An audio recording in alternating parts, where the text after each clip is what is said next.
Hey guys, welcome to today's video on an aging brain and how to reverse it. So if you are worried about the sharpness, the mental sharpness that you have, and whether you sense that there is some decline to that, or you want to prevent any decline to that, then this could be a really good video for you. It's interesting for me that I'm actually at a time in my life where this is starting to become a key priority. And I wanted to do this video today because I felt like there's got to be other people out there that are sensing that this is something that I was never on top of, but I really need to be aware of. So for me personally, I do have a family history that has some mental illness in it. And I have noticed that throughout my 20s, in my 30s, it wasn't something that I needed to worry about at all, even though I knew that. And I focused on so many other areas of the physical body. But recently, I have seen that my brain has got some elements that I want to address, and a sharpness that I can see like a knife that's been blunted a little bit that I want to reverse. And so, like I do with everything, I thought, okay, this is an area I'm going to optimize. And in doing that and going through that journey, I thought I'd start to share with you some ideas that are coming into me and some thoughts that I've been having around this area. So I hope you enjoy this video. So there's quite a few things that I could go into with this that I wrote down that I wanted to cover today. But I think the first is to kind of just say where my stance is on where I'm going to approach this, because I'm not a scientist. I absolutely love science, especially quantum physics and evolutionary biology. I'm not a doctor. And so what I am is a lifestyle expert. And I'm an expert at helping people to integrate a lot of the information that's cutting edge, that's out there, into things that are realistic and sustainable for them to do as habits every day, that compound into making them a different person and them experiencing a transformation. So, I see myself as the trusted advisor to individuals that want to have a huge impact in the world. And in order to do that, they understand that having their energy in the most overflow state is what they need to be able to create that impact. And so that is the angle that I'm going to come at. I'm going to talk and focus more on lifestyle and things that you can do to integrate some of the ideas that I have. Okay. So the first thing I would say is some of the things that you may be noticing about your brain or being, wanting to stay on top of is this slow mental decline that happens with age. So that can be things like the speed of processing information. It can be like your cognitive flexibility. It can be just like your ability to remember things, your memory. Your ability to bring things to the forefront of your mind as fast as what you used to be. So all of these things, I would say, are like this kind of like clear shifts in your brain that you start to notice, or people are being mindful or that they want to prevent. Then I think from there, I thought about what is the impact of that, and I think one of the biggest things is the impact of not being able to feel like you can learn new things in the way that you used to. I also think a huge one for me is, and I think this is a strength that I have, so it is ability to make decisions. Like I make decisions so fast because I don't want to suffer from anxiety, because I see that as a huge energy leak. But I do think that for me, like the memory side, like I do notice that difference in the sharpness. And that can come with, just remembering people's names. Obviously, I'm a speaker, so remembering points that I want to make is always a big thing.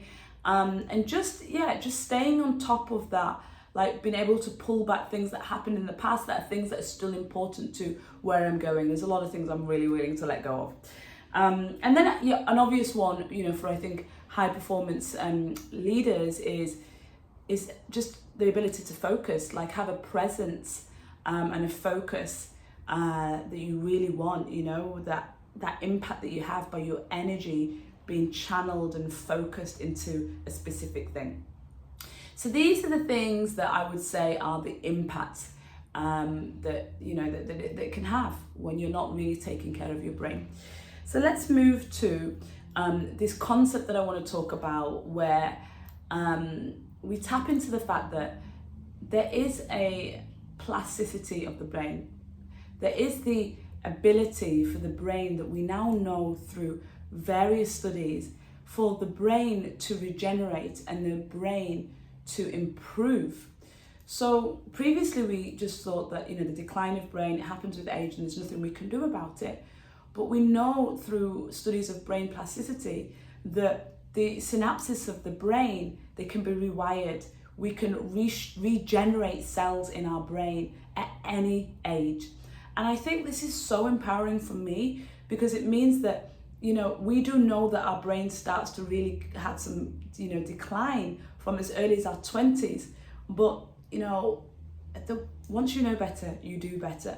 So the earlier you can get on top of this, the faster you can actually start any process of regeneration, and also prevent premature aging of your brain.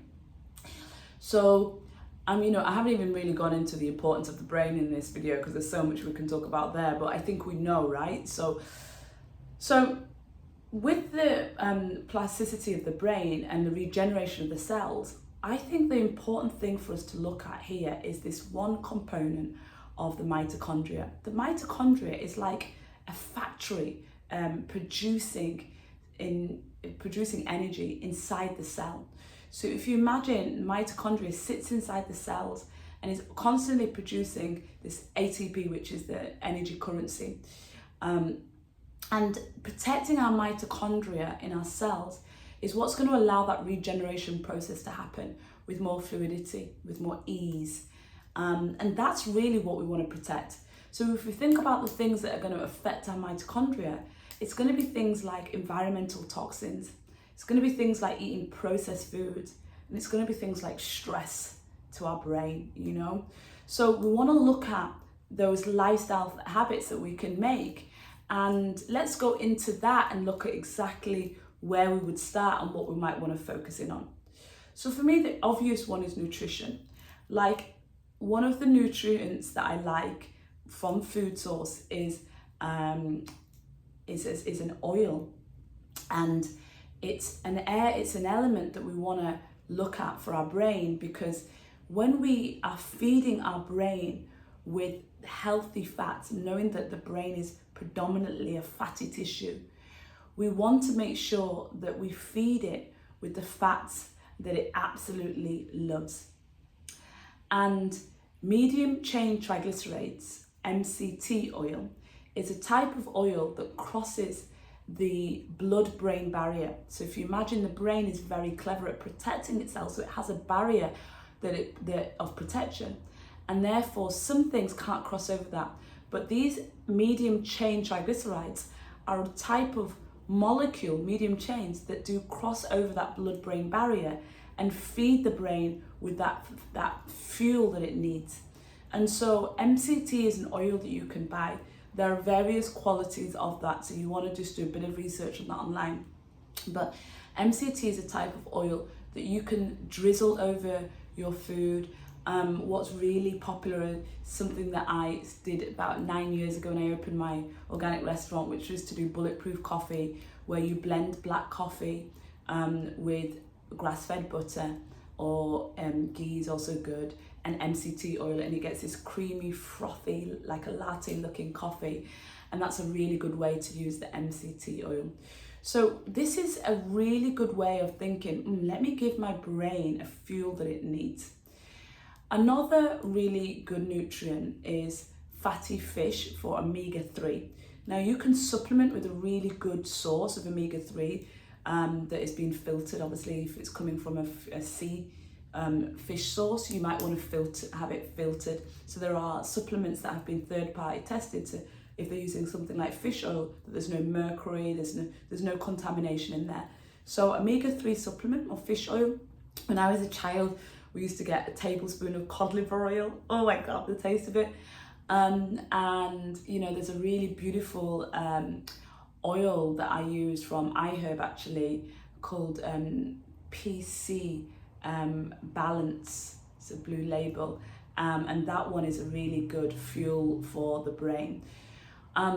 Now, you know, there are so many supplements like that people will look into, like gamma and CO210, and there are so many. So I don't really want to spend this time going through all the different supplements for the brain, because I know that if you start just thinking about this as a concept that you need to take care of your brain, you can go deeper into the supplements for the brain. And I think that that's also a really good conversation to speak to your doctor and look at, you know, what are the latest supplements and research that's out there on what I can use to supplement for my brain. But I do want to just look at the kind of food side of it, because I just think that that's that everyday living that we can really also incorporate as well as supplementation. So MCT, fatty fish, like, you know, your mackerels, your salmon, your tuna, these are beautiful fuel for the brain. I also think it's really important that when you're thinking of the minerals that your body needs at a cellular level, think of deficiencies like vitamin D, magnesium, also think of things like zinc, selenium.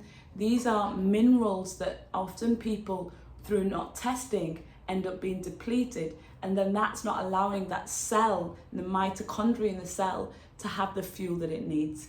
So healthy fats is going to be a really important thing to look at. And we know in our food sources, healthy fats outside of that, like things like MCT oil, are going to come from things like nuts or nut butters. It's also going to come from the other oils that you use, like extra virgin olive oil, which essentially is the gold standard cold pressed of olive oil. You're also going to love things like avocado and avocado oil as a really beautiful healthy fat. I also love walnuts, both as a fat and as a protein source, but then you have walnut oil. And if you look at a walnut, it's literally shaped like a brain. And then coconut oil I like using as a brilliant fat. And, you know, MCT oils can be extracted from coconuts. So these are some really easy things that you can look at every day and make sure they're all incorporated for good brain health. Now I want to look at sleep. So sleep is a beautiful way of how your body and especially your brain repairs itself. There is a process that happens in the brain where I almost imagine like a water hose, where there's a fluid that's released and it's like hosing down inside the brain. And this is where a lot of repair process happens that helps you to create your memories, because your brain is going through that process. And so what a lot of people just don't realize is when they're losing sleep and they're sacrificing their sleep by going to sleep later. You know, I was speaking to somebody about their sleep pattern and they said, you know, if I go to sleep early, then I end up waking up at 4 o'clock. And I said, do it. Waking up at 4 o'clock, your brain will have gone through that process. The beauty of the body is that organs actually have their own timing. And they go into this beautiful time that is in sync with our environment. And the brain will have gone through that if you wake up at 4 o'clock. 5 o'clock is better. But if you go to sleep late, then you never ever get that chance to go into that deep restorative stage anyway. So I'd rather you go to bed early and then wake up what feels ridiculous to you at 4 o'clock, and maybe even take a nap later if you feel like you are tired, but not actually allowing yourself to get into those deep cycles by staying up late is really not going to help you even get any of that important regeneration process that happens in the brain through sleep. So sleep is like my number one habit for brain health. Okay, so sleep is obviously going to affect the mitochondria, as is the food. But let's talk about exercise. I always think that if people just can look at exercise as not the thing that they have to do to stay in good shape, of course it helps that. But what's most important about exercise is your mental wellness. You know, for thousands and thousands of years, when we processed information, a lot of us, especially men, did it whilst doing things. We see it with learners. We see it with people that are told that they have, you know, mental ailments like ADD, ADHD, any sort of attention deficit type of disorders that are diagnosed. We see that their learning style is very much kinesthetic. They have to be doing things, they have to be moving. And what does that tell us about how our brain processes information? So I think what I love is telling my clients to take the things that they're thinking about and go for a walk and think about them as they're walking. There is a process that's happening when the brain is thinking about things and movement is happening, how energy moves through the body and it allows you to process that information. So exercise is so important for these neurotransmitters that transmit these messages through our body, like serotonin and dopamine and all of these feel-good hormones that happen, and these endorphins that we get through exercise. So I love to look at my exercise not for my body goals, but actually for just an important part of my mental well-being. And then that really links to stress, and I think the challenge that we have in a modern day world is stress is coming to us in so many forms that we weren't designed and our brain wasn't designed to have. And that can be things like, the fact that we are thinking about what other people think about us and having anxiety about that. We are having anxiety because our mind is constantly in the future on things that could go wrong with our health, with our relationships, with our work. We are, stressed by just even crossing the road and the traffic, these are things that our ancestors didn't stress about those things. They were pretty much thinking, are they going to be able to eat today? And are they going to survive? They're going to be able to stay alive. And their stress is, albeit the stress that we receive is relevant to the time that we go through, but the stresses were very simplistic in comparison to where we are today. So what I would say is managing stress is going to be one of those things that's going to allow the cells in your body, in your brain, the mitochondria, not to have damage because of that mental ailment, because of that mental overload, because of that anxiety, because of you having to process way too much information that you're taking in, through your phone, through your laptop, through this constant barrage of information that's always coming your way. And so one of the other things that I want to go to with that is a mindfulness practice, whether it be meditation or just walking or breath work, but just really having that time to just be and to go inwards. Just imagining that you can have a time in the day where you can just sit here, you can close your eyes, and you can just go in. And you can just allow yourself to just be with one thing, just one thing, whether it be the breath, whether it be a mantra, whether it be a feeling, a sensation in your brain, and imagining the lightness that comes. Just look at the peace that you just get from just that exercise. I believe that everybody should practice that. Practice trying not to think about anything. Practice going inwards and just allowing the mind to think about one thing. So this is an important part of really taking care of your mitochondria for your brain health. So I did mention a little bit about supplements, and I think with supplements, I think it's important to make sure that you focus on nutrition first and you build that into your daily habit. And I just wanted to say around supplements is supplement isn't replacement, but looking at the soil that our food is grown in today, it almost feels like we have to supplement. But if you can think about supplementing as I get all these important nutrients for my brain that we've talked about, those healthy fats, right? And in addition, I test to see where there are deficiencies in my nutrients, in my minerals, right? And then I supplement as part of that ongoing support. And I think if you can supplement in that way, rather than me just tell you these are all the supplements you must take, you will get the best supplements for your brain.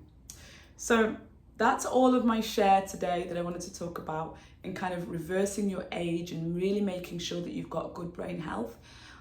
So we've really talked about a lot of things. We've talked about, why you might feel that this is something that's important. We've talked about the things that you may have started to notice in your brain, like lack of cognitive flexibility, memory, decision making. We've talked about the consequences and how that shows up, how that may show up in your decision making, in your ability to stay sharp, in your ability to grow and learn new things.